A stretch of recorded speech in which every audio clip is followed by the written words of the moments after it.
Hello everyone, welcome back to my YouTube channel. Okay, it has changed from literature with Queen Sharon to storytelling and poetry with Sharon.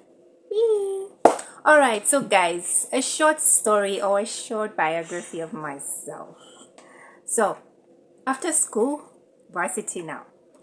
So the day of registration, there were like so many queues, a lot of students. I come to the university, there's so many lines, long queues, and I'm like, let me take the shortest queue. Let me go and stand in front of the shortest queue, because when I got to varsity, I had no cooking clue what I wanted to be, what I wanted to study, and my parents and I really didn't sit down and have the conversation of, what do you want to study? Because I was always an introvert, and my parents probably thought maybe I'll be a teacher, or I would be perhaps a nurse and all of that.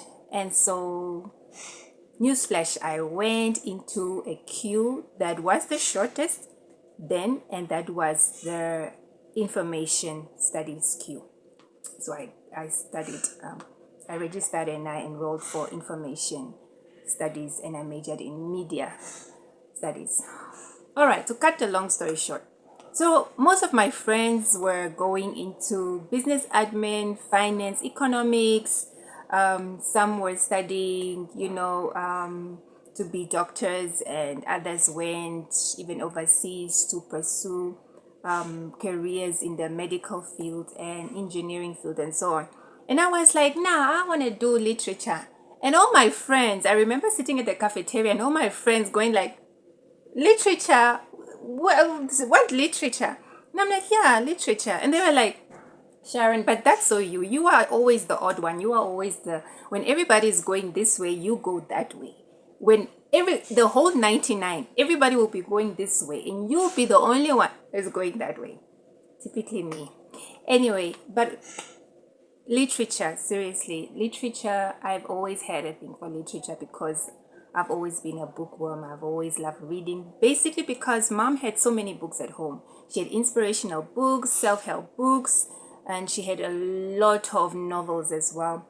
Novels like the ones from Darlene Matthey, Circles in the Bush, The Mulberry Forest, and Villa Second, and then you had just amazing books. And so when I read those books, I was really, really fascinated. And I was just now, I want to study something that will make me a storyteller.